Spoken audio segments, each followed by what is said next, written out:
Essa história de contagem de votos em sala secreta não existe, tá? Isso é uma mentira que está sendo repetida 1 milhão de vezes por Bolsonaro e por bolsonaristas, no afã de que se torne verdade nos corações e mentes de muita gente que se informa pelo Zap Profundo. As urnas são contadas por um computador central, a qual representantes de partidos têm acesso. São os partidos que garantem a lisura do pleito. As urnas são auditáveis, também não é verdade que elas não o sejam. Os resultados são impressos em cada uma das sessões, na porta da sala de votação, são levados até o TSE e contabilizados por um computador central. Os representantes, repito, dos partidos, inclusive os partidos do presidente da República, da oposição, todos eles, têm acesso a esses números.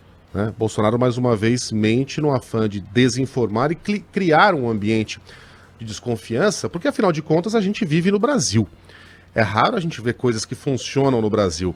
A urna eletrônica, o processo de votação, o nosso sistema de vacinação são honoráveis exceções. E, surpreendentemente, é justamente contra essas instituições que funcionam, contra máquinas bem azeitadas, que Bolsonaro volta sua artilharia.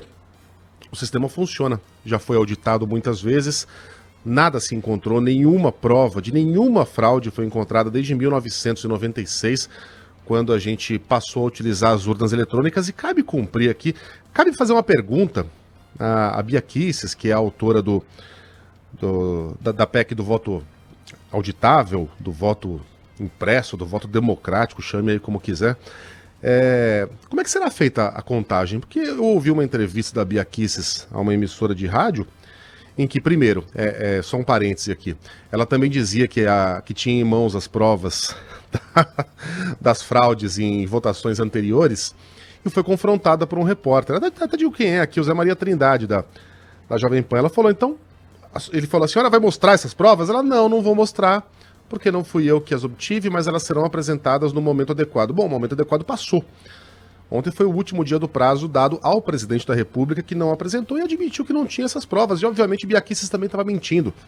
Não tem nada em mãos. Mas nessa entrevista, ela dava a entender que a contagem seria manual. Não seria uma contagem feita eletronicamente, urna por urna, e depois, em caso de desconfiança, em caso de algum partido pedir uma recontagem, nós teríamos aí sim a contagem pelas cédulas. Imagino que seria isso, 140 milhões de cédulas sendo contadas manualmente. O que a gente faria com os votos que desaparecessem, com os votos que eventualmente aparecessem rasurados?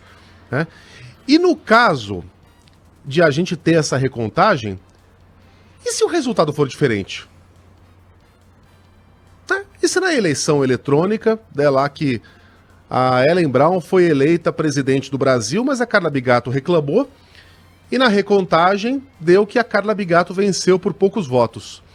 A gente vai confiar num sistema que desde 1996 funciona, eu ia dizer sem questionamentos, mas não é verdade, com questionamentos, mas sem nenhuma evidência apresentada de fraude? Ou a gente vai confiar num sistema de contagem voto por voto, feito por pessoas que têm os seus interesses, que têm as suas ligações obscuras ou não, enfim, seres humanos que são passíveis de erro e muitas vezes agem de maneira dolosa? É nesse sistema que a gente vai confiar? É essa recontagem, feita votinho por votinho, que a gente vai confiar em detrimento do sistema que funcionou até agora e sobre o qual o Bolsonaro já admitiu que não tem nenhuma evidência de que esse sistema esteja submetido à possibilidade de fraudes, ou muito menos, que tenha sido realmente alvo de uma fraude? E aí, como é que vai ser?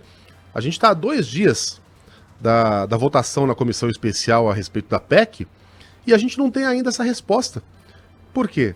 Porque a essa gente não interessa. Eu já disse aqui mais de uma vez, essa é uma discussão que pode ser travada com tempo e, mais importante, com honestidade. Os interesses têm de ser comuns, melhorar o sistema de votação.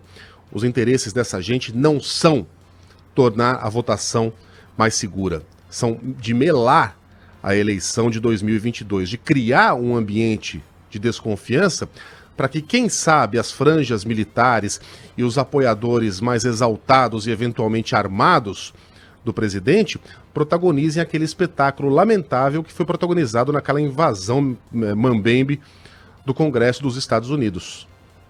Por enquanto não há evidências de que isso vai colar. Mas é esse o cenário que está sendo armado para 2022. Não é sobre voto impresso ou sobre voto eletrônico, é sobre melar o processo eleitoral de 2022, especialmente a eleição presidencial.